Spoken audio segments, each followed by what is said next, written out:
Assalamualaikum warahmatullahi wabarakatuh. Kembali lagi di channel Slamet Untung. Gimana kabar kalian semua? Semoga kalian dalam keadaan sehat dan sukses selalu ya. Dukung channel ini supaya bisa berkembang dengan menekan tombol subscribe, like, dan lonceng notifikasinya agar tak ketinggalan cerita horor lainnya. Tak usah berlama-lama lagi, kita masuk ke ceritanya. Arya Prana, atau yang lebih dikenal dengan nama Mas Ray, adalah anak pertama dari 3 bersaudara, satu-satunya laki-laki dari pasangan orang tuanya yang sangat memegang teguh adat Jawa. Mas Ray sangat dihormati di antara saudara-saudaranya, baik dari pihak keluarga ayah maupun ibu. Walaupun memiliki aura yang kuat dan wibawa yang sangat menonjol, Mas Ray adalah sosok yang humoris, mudah bergaul, dengan celetukan-celetukan lucu yang kerap keluar dari mulutnya. Di usianya yang baru 25 tahun, Mas Ray sudah bekerja di sebuah perusahaan swasta dengan posisi sebagai manajer operasional. Wajahnya tampan, postur tubuhnya ideal, karirnya gemilang, dan hidupnya mapan serta berkecukupan.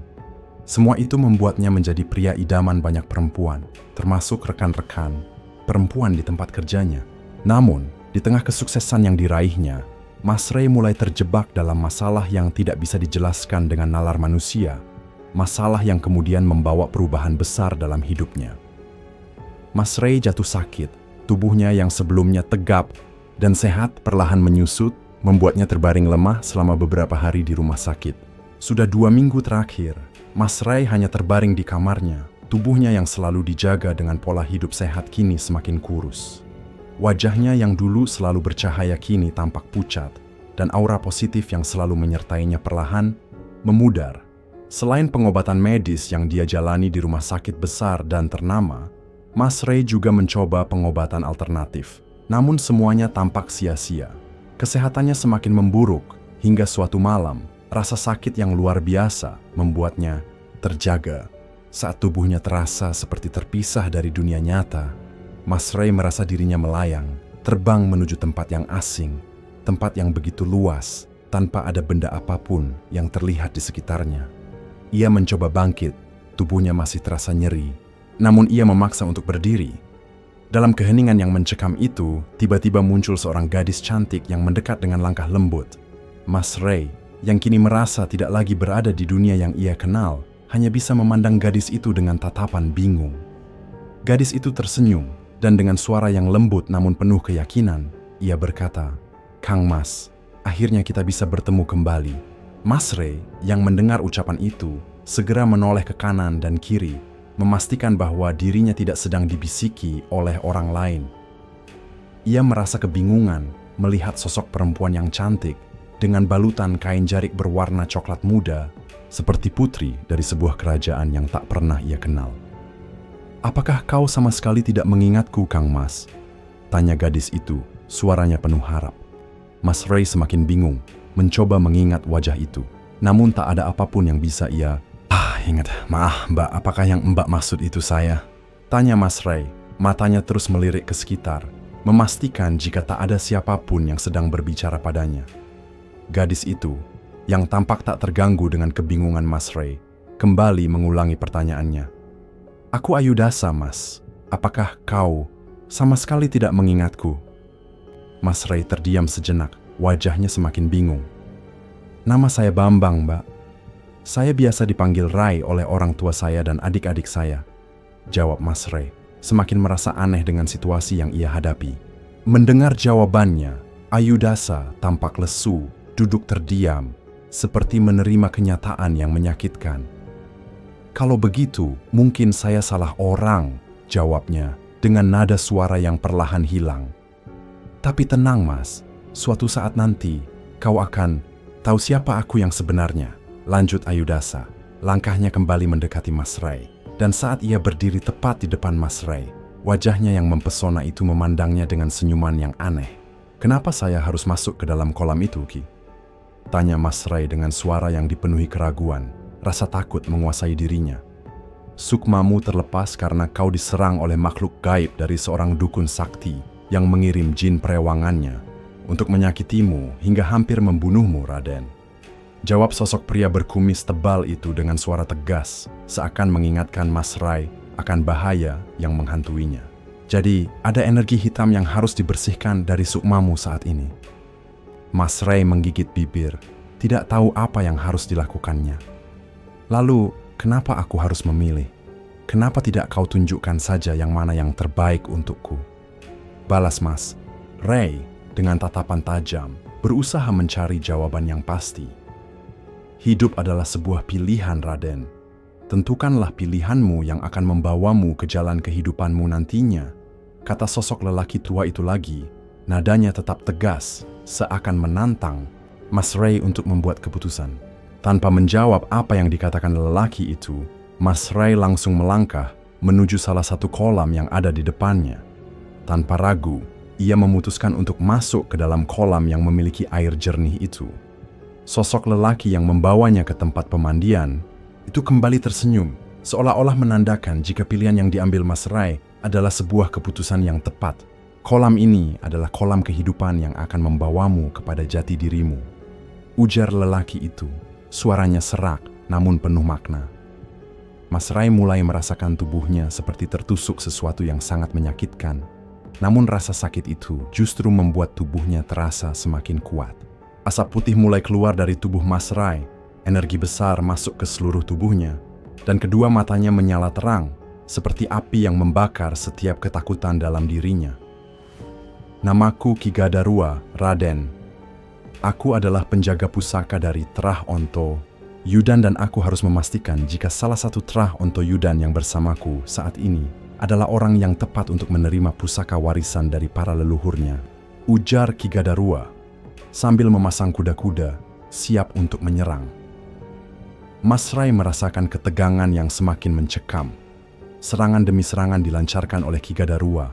Tubuh tegap itu bergerak dengan kecepatan yang mengerikan. Mas Ray menghindar, terus mengelak tanpa pernah membalas pukulan atau tendangan yang datang. Hingga akhirnya, Ki Gadarua mengeluarkan sebuah ajian yang membuat kedua telapak tangannya menyala merah. Sebuah energi besar yang penuh kekuatan segera dihantamkan ke arah Mas Ray. Menyadari ada ancaman yang datang, Mas Ray tiba-tiba memasang kuda-kuda. Tangannya bergerak dengan gerakan yang tak pernah ia pelajari sebelumnya.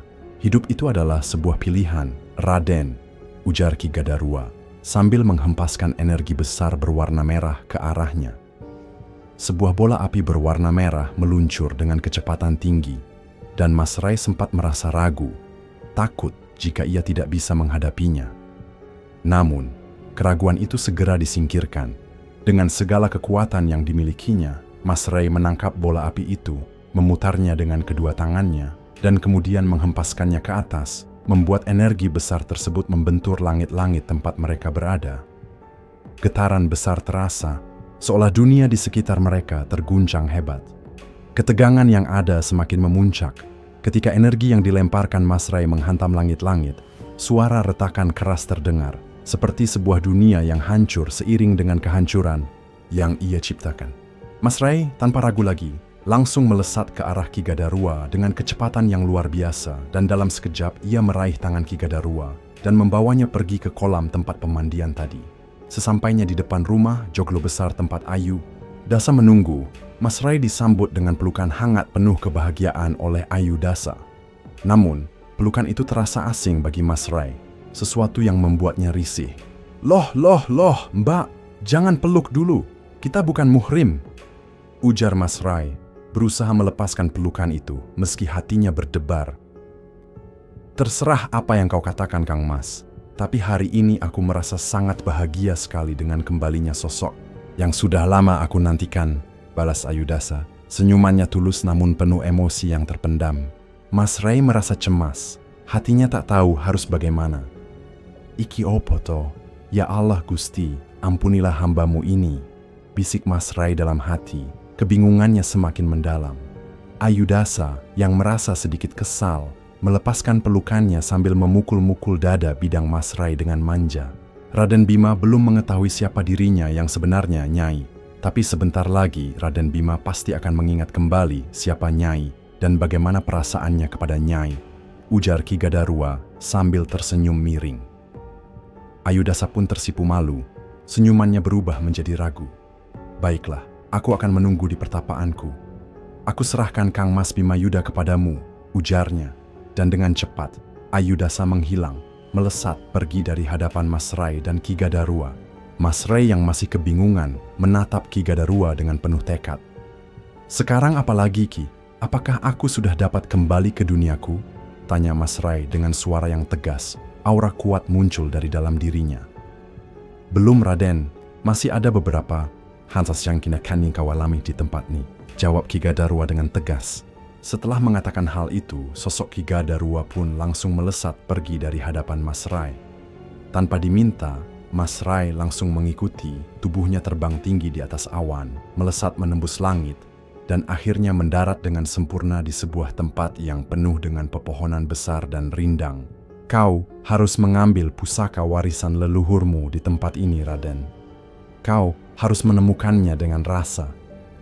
Pusaka itu terlihat, tapi tidak terwujud, dan ada di dekatmu, tapi terasa jauh," ujar Ki Gadarua yang langsung bergerak menjauh dari Mas Rai, lalu duduk bersila di atas sebuah batu besar.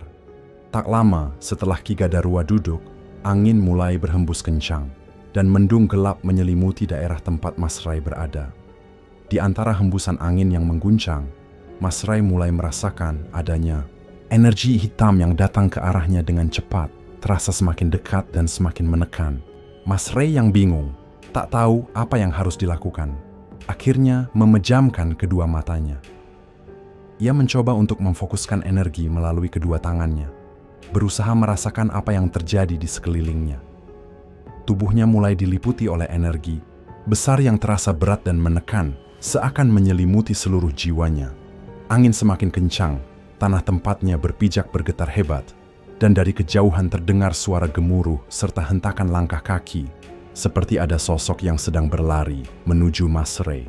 Mas Rai berusaha tetap tenang, meski ketegangan semakin meningkat, hingga akhirnya ia membuka kedua matanya. Dengan cepat, ia melompat, menghindari gelombang energi besar yang menyerangnya. Merasakan hembusan angin yang melesat begitu kencang, nyaris menyapu tubuhnya. Setelah berhasil menghindar, Mas Rai kembali mendarat dengan sempurna di tempatnya berpijak, tetapi tiba-tiba dari balik pepohonan besar muncul sosok Buto bertubuh besar dengan rambut panjang yang menyentuh dasar tanah. Mata Buto itu besar dan merah menyala, penuh amarah. Dengan kekuatan yang dahsyat, Buto itu menghentakkan kakinya, berusaha menginjak tubuh Mas Rai. Serangan itu datang begitu cepat, namun Mas Rai dapat menghindarinya dengan berguling di tanah dan melompat ke arah atas, mengerahkan tinjunya ke bagian tubuh Buto. Namun serangannya sia-sia karena tangan besar sosok Buto yang berkulit hitam legam itu berhasil menyapu tubuh Mas Rai, menghantamnya dengan keras hingga ia terpental jauh dan membentur pepohonan. Tidak menunggu lama, Buto yang mengerikan itu kembali menyerang dengan melompat dan berusaha menginjak tubuh Mas Rai yang terbaring di atas tanah. Serangan kedua itu pun kembali berhasil dihindari oleh Mas Rai, meski ia mulai kewalahan menghadapi sosok raksasa berkekuatan besar tersebut. "Edan, aku harus piin ini, Mas," pikir Mas Rai dalam hati. Namun tiba-tiba saja sosok dari tempatnya menunggu Ki Gadarua membisikkan sesuatu yang membuat Mas Rai terhenyak. "Kau akan mati sia-sia, Raden, melawan sosok Buto itu tanpa senjata pusaka. Warisan leluhurmu yang harus kau dapatkan," ujar Ki Gadarua dalam bisikan yang nyaris tidak terdengar. Mas Rai yang sempat kebingungan mulai memahami apa yang dikatakan oleh Ki Gadarua. "Benar saja, aku harus menemukan pusaka itu," bisik Mas Rai. Tubuhnya bergetar, namun semangat yang baru saja bangkit mulai mengisi jiwanya. Serangan demi serangan yang dilancarkan Mas Rai terasa seperti tidak ada artinya di hadapan Buto yang memiliki kekuatan sangat besar itu. Setiap pukulan dan tendangan Mas Rai terbuang sia-sia, sementara tubuhnya semakin lelah dan rapuh. Sosok Buto itu semakin mendekat, dan suara teriakan dari makhluk itu bergema. "Kau akan kembali menjadi santapan makan malamku, Onto Yudan." Hentakan langkah kaki Buto yang mengerikan itu semakin kuat, membuat tanah bergoncang hebat. Mas Rai yang sudah kehabisan tenaga merasa terjepit. Ia mulai menerka-nerka ucapan Ki Gadarua yang terdengar seperti sebuah teka-teki yang penuh misteri, membuatnya semakin bimbang. "Hidupku akan berakhir di sini, Jika aku tidak mendapatkan pusaka itu, pikir Mas Rai, saat buto itu terus menyerangnya dengan membabi buta. Tak ada jalan lain, hanya terus menghindar atau menyerah. Jika harus mati, matilah aku sebagai kesatria. Raden Pisik Waturandu, bisik Mas Rai dalam hati, namun ucapan itu membuatnya tersinggung. Mulutmu di tempat ini. Aku berusaha untuk kembali kepada kehidupanku yang sebenarnya, malah disuruh mati, teriak Mas Rai. Suaranya penuh kebingungan dan emosi yang terpendam. Sosok Ki Gadarwa yang menyaksikan dengan diam, akhirnya tersenyum dalam diam. Sementara itu, tubuh Mas Rai yang terbaring koma di sebuah rumah sakit besar mulai menunjukkan tanda-tanda keanehan. Detak jantung yang sebelumnya melemah tiba-tiba berdetak kencang, menghentak-hentak dalam irama yang tidak biasa, membuat dokter dan para perawat yang sedang berjaga sontak panik dan kebingungan. Monitor vital yang memantau kondisi Mas Rai berbunyi nyaring, memancarkan garis-garis yang menggila seolah tubuh itu tengah berjuang melawan sesuatu yang tak kasat mata. Suhu tubuh Mas Rai perlahan menghangat, hingga alat-alat bantu medis yang menempel di tubuhnya tampak bergetar. Kedua tangannya mulai bergerak dengan gerakan tak wajar, seperti menolak sesuatu yang tidak terlihat. Tubuhnya mengejang beberapa kali, mengguncang ranjang yang menopangnya, lalu tiba-tiba saja kembali terdiam, seolah tak terjadi apa-apa. Garis-garis pada monitor pun perlahan kembali stabil, namun atmosfer dingin menyelimuti ruang itu, membuat semua yang ada dalamnya hanya mampu bertukar tatapan penuh tanya. Doa-doa dari keluarga Mas Rai terus mengalir, menggantung di antara rasa takut dan harapan. Kedua orang tuanya menangis dalam diam, sementara kedua adik perempuannya memegang tangan Mas Rai yang dingin, memohon agar kakak mereka kembali membuka mata. Namun jauh dari dunia nyata, di alam lain yang membentang antara hidup dan mati, Mas Rai telah kehilangan hampir seluruh tenaganya. Tubuhnya nyaris remuk setelah dihantam berkali-kali oleh serangan mematikan dari sosok buto hitam, makhluk gaib setinggi pohon kelapa dengan energi luar biasa yang seakan tak pernah habis. Di tengah kepasrahan dan keputusasaannya, Mas Rai kembali mencoba mencerna ucapan Ki Gadarwa yang terus bergema di dalam pikirannya tentang pusaka yang harus ditemukan. Ucapan itu terngiang seperti mantra yang meracuni kesadarannya, pusaka yang terlihat tapi tidak berwujud, yang ada di dekatnya tapi terasa jauh. Serangan demi serangan dari sang buto terus menghujani Mas Rai, membuatnya semakin kehilangan arah. Namun pandangan Mas Rai perlahan beralih, memperhatikan sosok Ki Gadarwa yang duduk bersila tak bergeming di atas batu besar, meskipun serpihan batu dan batang pohon terus menghantam sekelilingnya. Sosok itu tetap diam, seolah terpisah dari dunia. Terlihat tapi tidak berwujud, bisik Mas Rai dalam hati. Ia mulai menyatukan makna dari setiap kata yang dulu hanya terasa seperti teka-teki.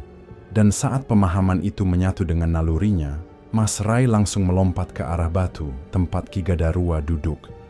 Ia berdiri tepat di belakang sosok itu, memejamkan mata sejenak untuk memastikan keyakinannya, lalu berucap lirih namun tegas, "Di tempat ini, yang terlihat tapi tidak berwujud hanyalah dirimu, Ki. Kaulah pusaka warisan leluhur itu yang ada di dekatku tapi terasa jauh." Ucapan itu diiringi dengan gerakan tangan Mas Rai yang perlahan menyentuh punggung Ki Gadarwa. "Kau terlihat oleh wujudku, tapi wujudmu tidak terlihat seperti pusaka bagiku, Ki. Sekarang aku akan mengambilmu sebagai pusakaku." Begitu kata itu diucapkan, tangan Mas Rai tiba-tiba menggenggam sebilah keris Luk 7 dengan pamor yang bersinar tajam dan putih menyilaukan. Kilatan cahaya dari bilah keris itu membelah udara, menggema dengan suara gaib yang menggigilkan jiwa. Tubuh Mas Rai terangkat tanpa kendali, terlempar ke atas oleh kekuatan yang muncul dari dalam keris tersebut, lalu melesat dengan kecepatan tak terlihat menuju bagian atas kepala sang buto. Dalam sekali gerakan, keris pusaka itu ditancapkan tepat di ubun-ubun makhluk raksasa tersebut, membuat tubuh hitam besar itu mengeluarkan raungan panjang sebelum akhirnya perlahan-lahan lenyap dalam kepulan asap hitam pekat.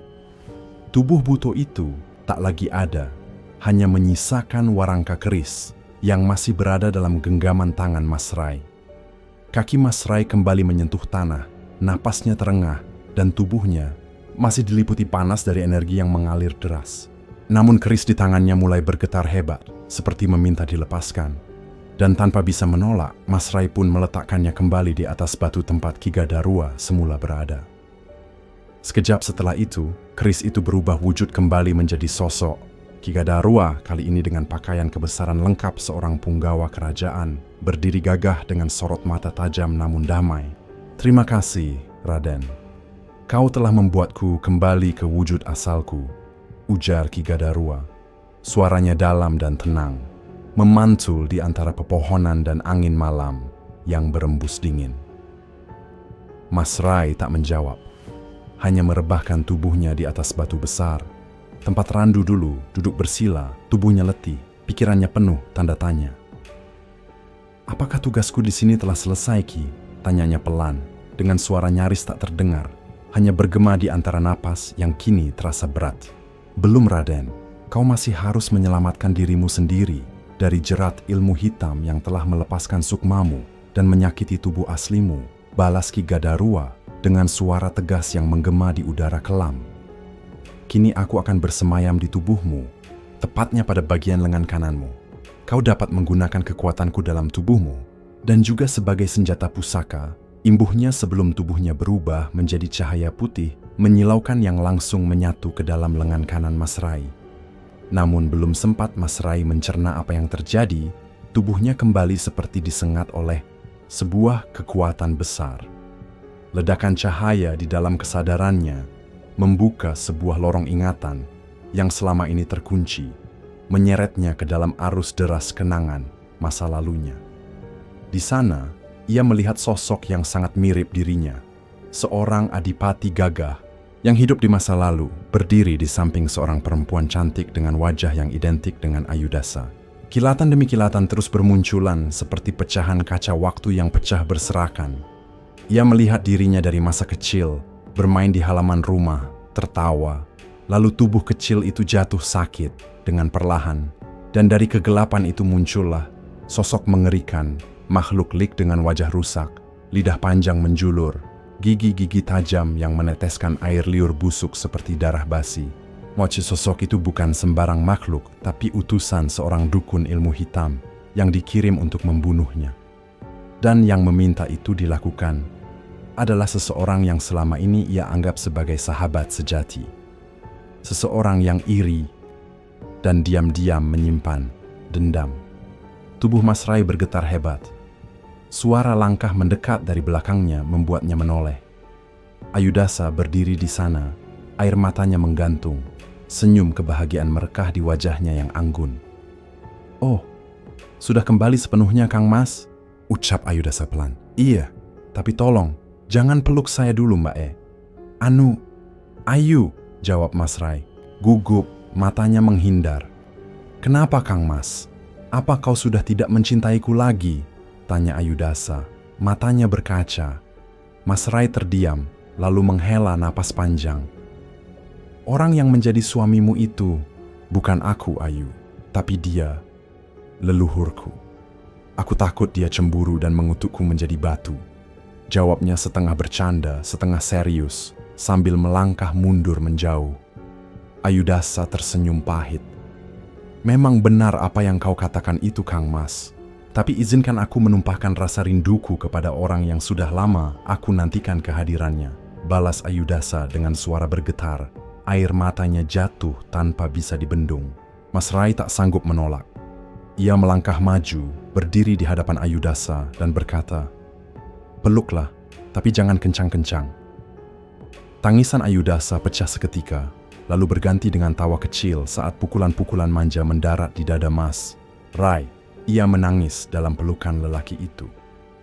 "Setelah penantianku selama ratusan tahun, akhirnya aku bertemu dengan keturunan Kang Mas Bimayuda yang akan membebaskannya dari belenggu iblis bernama Ka," gumam Ayudasa dalam pelukannya. "Apakah tugasku masih banyak di tempat ini, Ayu?"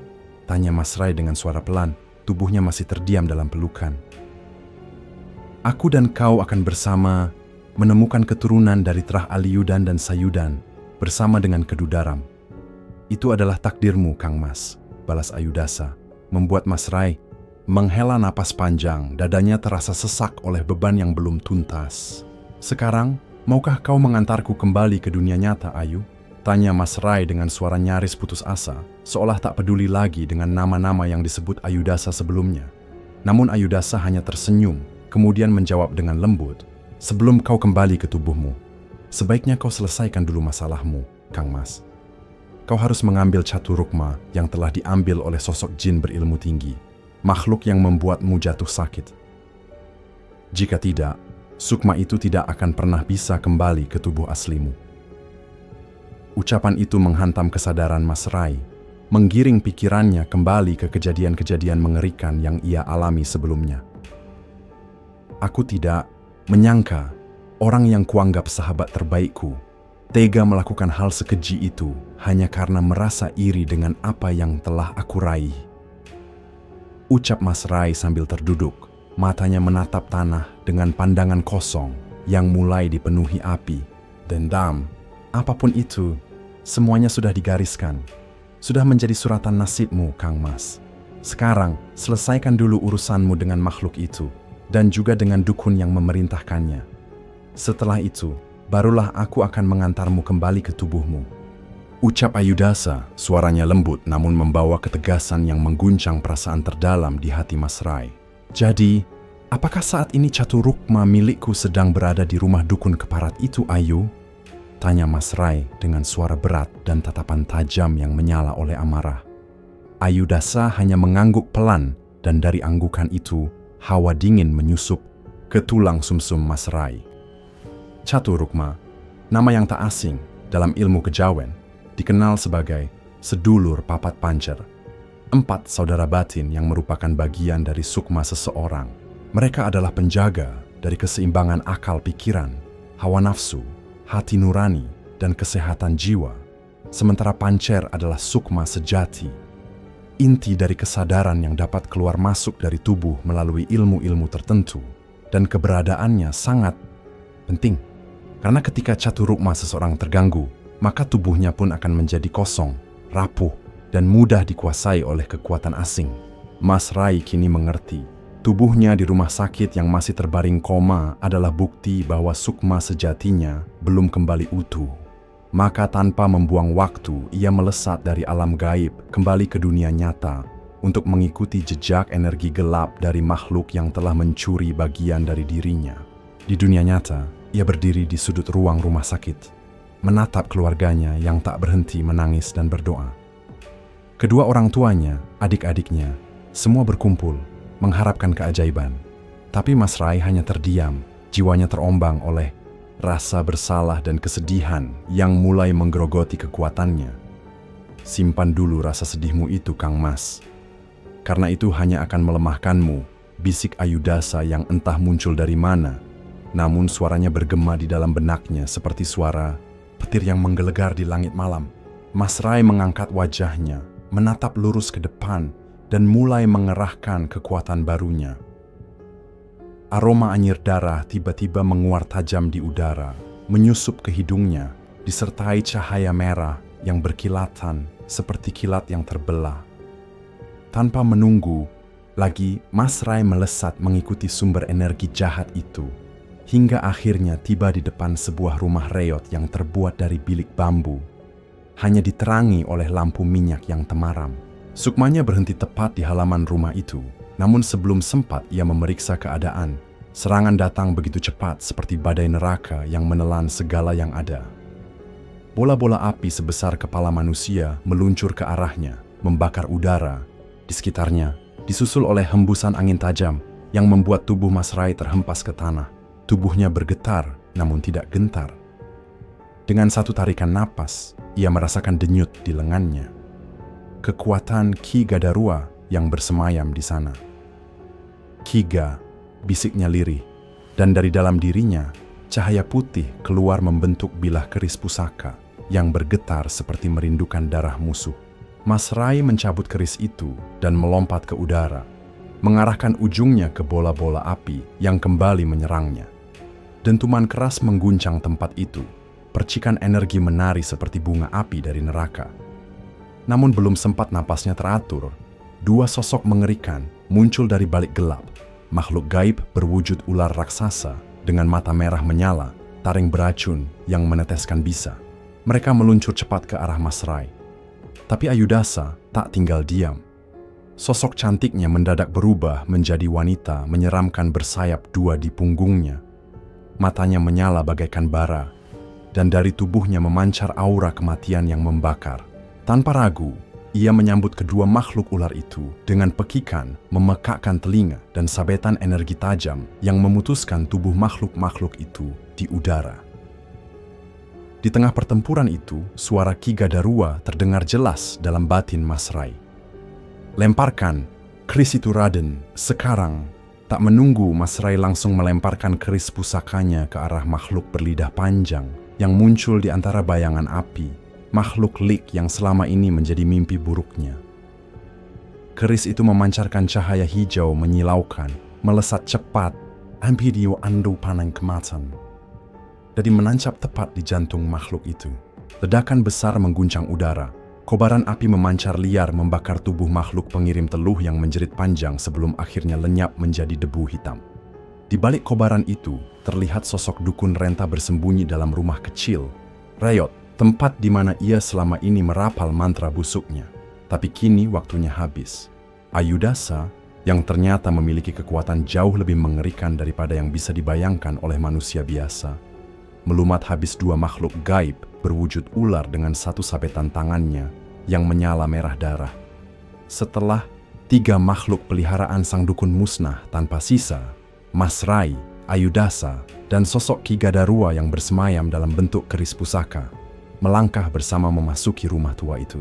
Tanpa komando, Ki Gadarua melesat sendiri, menembus tubuh sang dukun seperti anak panah yang haus darah. Jeritan dari mulut tua sang dukun terdengar terakhir kalinya sebelum tubuhnya roboh ke tanah, tak bernyawa. Mas Rai menggigil. Sesuatu terasa menyatu kembali ke dalam dirinya. Tubuhnya bergetar hebat, dan dari dalam jantungnya sebuah cahaya panas menyebar ke seluruh tubuhnya, membangkitkan kekuatan lama yang sempat terpecah. "Caturukmamu telah kembali, Kang Mas. Kini kau bisa kembali ke tubuhmu," bisik Ayudhasa, sambil menggenggam tangan Mas Rai dan membawanya melayang keluar dari rumah sang dukun. "Kalau begitu, aku undur diri dulu, Raden," sahut Ki Gadarua yang kembali menyatu ke dalam lengan kanan Mas Rai dalam kilatan cahaya. "Aku akan tetap bersamamu sampai hari itu tiba," ucap Ayudhasa lirih dengan senyum lembut yang membuat dada Mas Rai bergetar. Mereka bergerak cepat, menembus waktu dan ruang, membawa Sukma Mas Rai kembali ke rumah sakit di mana tubuhnya telah terbaring koma selama 6 hari. Keluarga Mas Rai sudah hampir menyerah. Harapan mulai runtuh, dokter pun mulai pasrah dan mengatakan bahwa penyakit aneh telah merasuki tubuh Mas Rai, penyakit yang bahkan tak tercatat dalam jurnal medis manapun. Namun, keajaiban terjadi. Di tengah malam yang sunyi, Mas Rai mendadak membuka mata. Nafasnya kembali stabil, denyut nadi kembali normal, dan kesadarannya pulih seperti tak pernah pergi. Rumah sakit gempar. Dokter-dokter menganggapnya sebagai mukjizat, sesuatu yang tak bisa dijelaskan oleh ilmu kedokteran. Setelah seminggu menjalani perawatan, Mas Rai akhirnya diperbolehkan pulang dalam kondisi yang jauh lebih baik. Tapi hatinya belum tenang. Ada sesuatu yang harus diselesaikannya. Maka ia pun mendatangi sosok yang selama ini disebut-sebut sebagai akar dari seluruh penderitaannya. Teman sekantornya sendiri yang wajahnya pernah ia percayai, namun ternyata menyimpan rasa iri yang membusuk. Tanpa basa-basi, Mas Rai mengutarakan segalanya. Ia tahu, ia melihat, ia mengalami sendiri apa yang telah diperbuat oleh temannya melalui perantaraan dukun keji itu. Temannya sempat menyangkal, berlagak tak bersalah, namun Mas Rai sudah tak bisa dibohongi. Dengan kekuatan barunya, ia menarik Sukma temannya itu masuk ke alam gaib dan membawa langsung ke rumah sang dukun yang kini hanya menjadi reruntuhan magis penuh sisa energi jahat. Di tempat itulah temannya akhirnya mengaku. Ia tak kuasa lagi berbohong ketika melihat foto Mas Rai yang dilipat menjadi 4. Dan di balik lipatan itu terdapat fotonya sendiri. Bukti bahwa santet teluh rambat telah dilancarkan menggunakan perantara gambar. Mas Rai tidak membunuhnya, ia memberinya pelajaran. Ayudhasa yang berubah wujud menjadi sosok menyeramkan dengan mata penuh bara dan taring tajam muncul di hadapan temannya, membuatnya menjerit-jerit dan memohon ampun. Ia dicekam rasa takut hingga tubuhnya gemetar dan sukmanya hampir tercerabut dari raga. Setelah dendam itu lunas, Mas Rai kembali, tapi ketenangan tak berlangsung lama. Masalah baru datang dari seorang pria Paruhbaya, keturunan dari Trah Galiyudan, yang seharusnya membantu membebaskan sukma-sukma leluhur Mas Rai yang masih terperangkap oleh sosok jin sakti bernama Kalapati.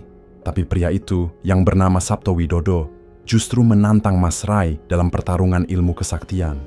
Maka Ayudasa dan Ki Gadarua pun melatih Mas Rai siang dan malam, memaksanya menguasai seluruh kemampuan warisan leluhur dengan kesadaran penuh, sebab pertempuran selanjutnya bukan hanya soal hidup dan mati, tapi soal jiwa dan arwah yang bisa musnah untuk selama-lamanya.